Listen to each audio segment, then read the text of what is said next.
So Lars, he does have two non-displaced fractures in his rib. The concern is basically he has to get to a point where he's pain-free, and he also has to get to the point where, which could take anywhere from 10 to 14 days, to where he can't have any like traumatic injury to that area. So obviously that's why you won't see him playing in the field, because you don't want him diving. And then of course from a swing standpoint, it's just as tolerated. So over the next course of 10 to 14 days, we'll just monitor, see where he's at, and then at that point we'll know if it's more of a concern for opening day or not. But right now we're going to be patient. Good to know why the pain was lingering. I mean, now you get an answer and you get a plan going forward, I guess. Well, I think originally when it happened, we didn't know if it was an oblique or if it was something to the ribs, and now we know. Is it on the right side or left side? Do you know? Boy, I should know this. So is he going to be doing anything in that 10 to 14 day period? Or is it going to pretty much be shut down?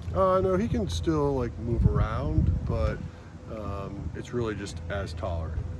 John is a guy who he gets a lot of swings in the off season. I mean, you're probably not worried about where he is. He's a guy who puts in the time. It seems like there's not a certain number of bats I guess he needs in spring training. I mean, obviously, I would say this isn't great news, but obviously we're not overly concerned when you think about it in terms of the season. Well, an ability is availability, is I believe the phrase that you guys always say. He's had a few injuries here that are on the field, and then you just kind of have to chalk up to events. I mean, obviously you want to figure out ways to protect one's body as best you can, right? But certainly in this situation, he ran into a wall, and here we are. And he fell off a ball last year. Exactly. I mean, this kind of thing. When you say as tolerated, I mean, are swings as tolerated? Yeah, right now he won't be swinging a bat, but I think over the course of the next week or so, we'll see how he feels, and then that might be something that door could be opened. One guy's misfortune is usually another guy's fortune. How impressed are you with the way Alec Burleson's handled the bat so far this spring? Well, he's had a very impressive camp for sure, and happy for him, and he's probably going to get an opportunity now given the injuries we got. Does this open up a way for Victor Scott II? I think we have to be a little bit more patient with that. Clearly, he's opened up some eyes early on, but we have still 3 weeks of camp left, so a lot of time to still make some judgments and decisions. So we'll see how things go. John, how encouraged were you by Sonny being able to throw from 60 feet the other day? He came in on the off day and got some rehab. It seems like things are trending in the direction you would like. I think so, but with the time we have in front of us, I think just rather than trying to guess when it might be cleared, we'll see. But the fact that he is being able to get on the field, able to throw, that is helpful.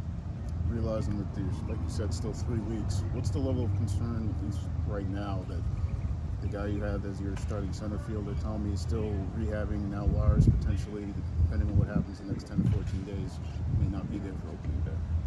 Not ideal. So level of concern is real. But you always have to remind yourself that April 1 isn't the entire season either. So being patient and getting these guys back to where we think they are best suited to be successful is more important than worrying about maybe some time missed. You mentioned Tommy Edman. I'm sorry? Do you have a feel on Tommy Edman at this point? I don't. We're still hopeful he's progressing, but in terms of when we might actually see him, I think it's still to be determined. You mentioned Burleson getting some more opportunities. Who follows him now as far as the rotation of outfielders that you have? Well, we have some options that we could end up putting somebody from the infield out there too, but we're going to try to avoid that if possible. Obviously DC is now going to get a lion's share. We had Walker penciled in right field from day one, and so now we'll just sort of see how that unfolds. But clearly a guy like Siani, I'm sorry, is someone like that, going to get a lot of opportunity now.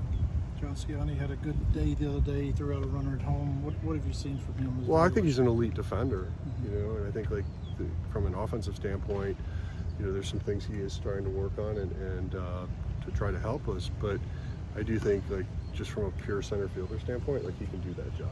Donovan's a left fielder for you, so that kind of opens up the DH spot a little bit. He could, you know, coming off the injury he had, we're reluctant to necessarily put him in the outfield, but you may see him getting some work in there over the course of the next couple weeks, just in case. So that could change your look at your bench or your DH spot. It could. Okay. Do you need to go get another outfielder, or do you feel the need right now? Not yet.